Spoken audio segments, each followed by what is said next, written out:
Have you ever wondered if a Roman banquet smelled more like a bustling fish market than a fine dining restaurant? The reality might surprise you, because the scents of the ancient world were nothing like what we expect from a modern meal. That's not far from the truth. Roman feasts were a sensory overload, filled with aromas that could be both inviting and overwhelming. The aromas in an ancient kitchen were intense, a heady mix of fermentation, pungent herbs, and roasting meats. Imagine the steam rising from clay pots, carrying the essence of garlic, fish sauce, and wild spices. Ancient flavors were bold and unapologetic, designed to make a statement. Cooks weren't afraid to use strong seasonings, and every dish was meant to impress both the palate and the nose.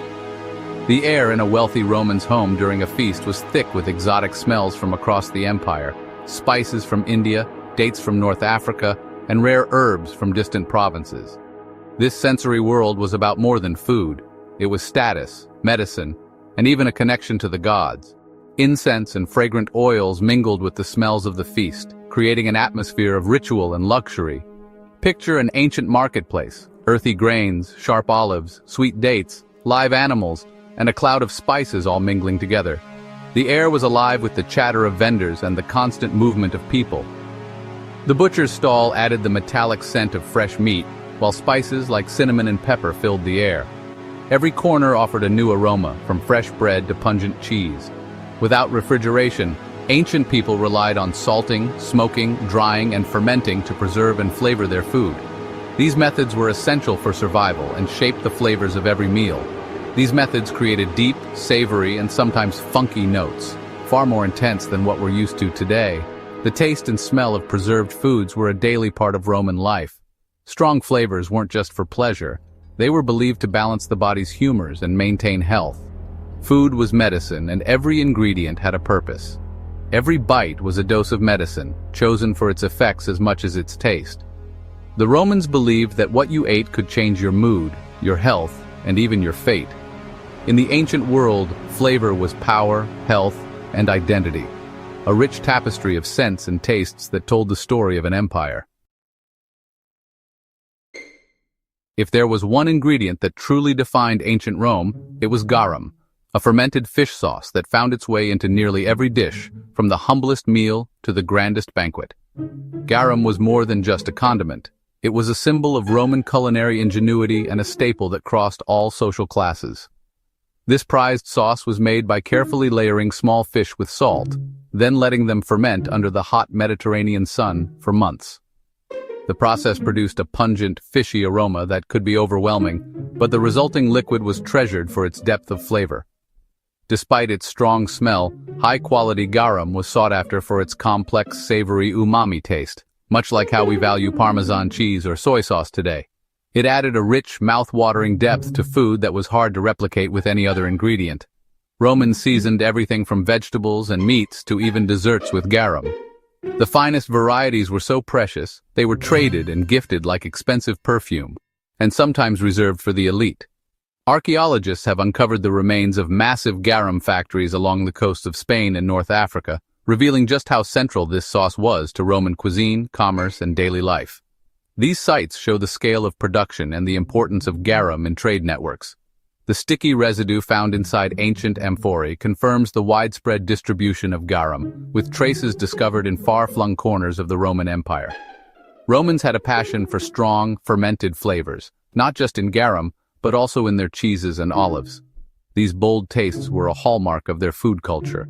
Their palates craved intensity over subtlety, always seeking out foods that delivered a punch of flavor and excitement. For the Romans, a dish without garum was considered bland, incomplete, and lacking the essential spark that made their cuisine memorable. Garum was the very foundation of Roman flavor, a testament to a time when boldness in food was celebrated and when culinary creativity knew no bounds. The taste of Rome was funky, salty, and unforgettable, leaving a lasting impression on anyone who experienced it.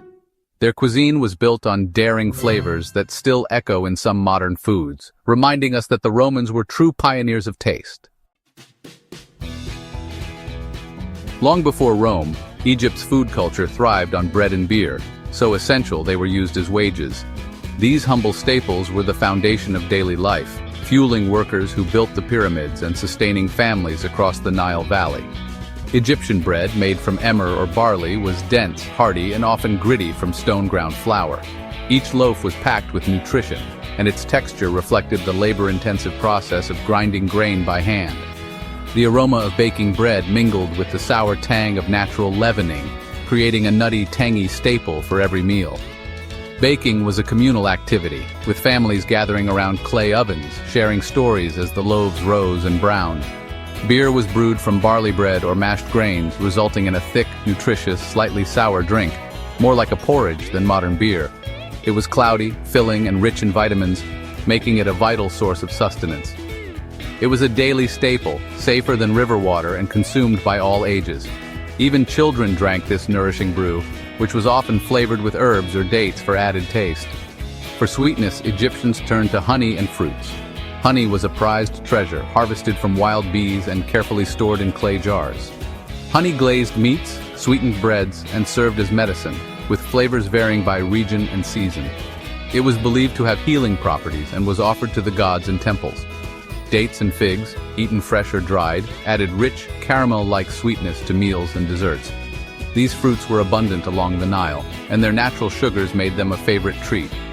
The combination of dense bread, sour beer, and intense honey and fruit created a uniquely Egyptian flavor profile. Meals were simple yet deeply satisfying, a celebration of the land's bounty.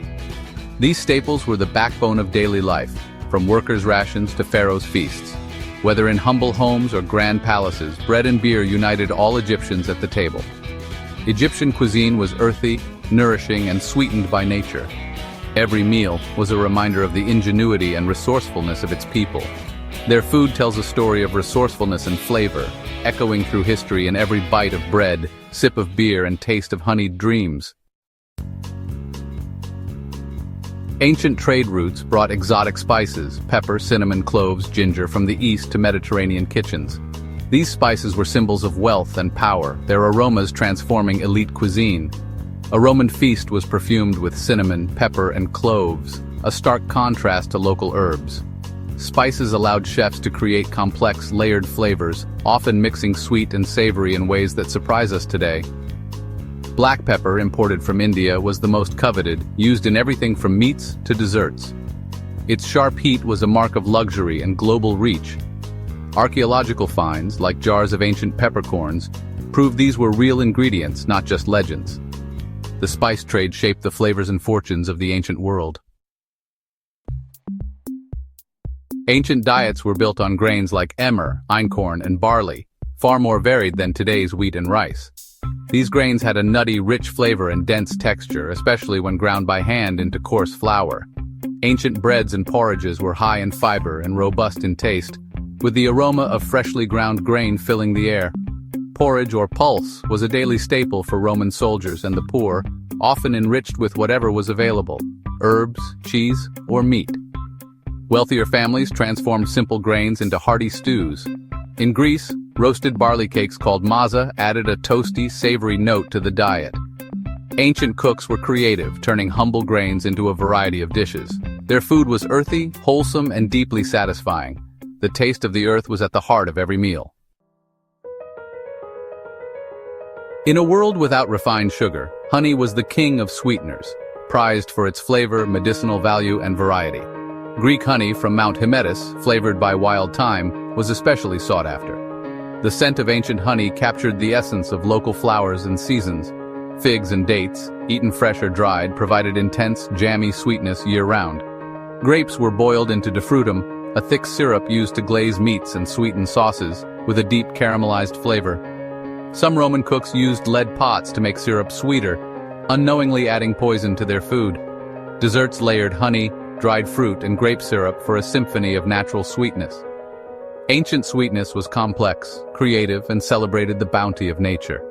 Their desserts were rich, aromatic, and deeply satisfying. The quest for sweetness shaped their cuisine and culture. Ancient cooking was shaped by fire, clay, and earth. No modern ovens or stoves. Open fires gave food a smoky flavor, while roasting meats on spits created crisp, savory dishes. Clay pot cooking blended flavors and tenderized tough cuts, with pots absorbing and enhancing aromas over time. Cooking pits. lined with stones and leaves, produced tender, moist meat infused with earthy and herbal scents. These methods weren't primitive. They were sophisticated, maximizing flavor with available resources. The direct kiss of fire, the embrace of clay, and the magic of earth defined ancient meals. Each technique left its mark on taste and aroma. Understanding these methods brings us closer to the true sensory world of the past. Ancient wine was thick, sweet, and potent, often flavored with herbs, spices, honey, or even salt water to preserve it. At feasts, the scent of spiced and sweetened wine filled the air, and wine was always diluted with water before drinking. The taste was less about grape variety and more about the blend of sweetness, spice, and warmth. Archaeological finds show wines preserved with pine resin, creating the sharp, piney flavor of retsina. Beyond wine, other regions brewed their own drinks: Egyptian beer, northern mead, each reflecting local agriculture and taste. Mead, made from honey, was sweet and floral, prized by Celts and Vikings. Every ancient beverage tells a story of climate, culture, and creativity. Their drinks were as complex and varied as their food. The flavors of the past linger in every glass. Exploring ancient tastes reveals the roots of our culinary traditions and how our palates have changed. The ancient love for strong, fermented flavors contrasts with today's preference for freshness and subtlety. Technology, like refrigeration, has shifted our definition of good taste, moving us away from the intense flavors our ancestors cherished. Yet, echoes remain. Fish sauce, barbecue, and global spices all trace back to ancient practices. Ancient cooks were resourceful, balancing flavors and using preservation as a tool for both necessity and taste. Their kitchens were laboratories of flavor, driven by ingenuity. Great food is about knowledge, skill, and connection to ingredients, not just luxury. By tasting the past, we connect with the lives and beliefs of those who came before us. Every meal is part of a long, delicious, ever-evolving story.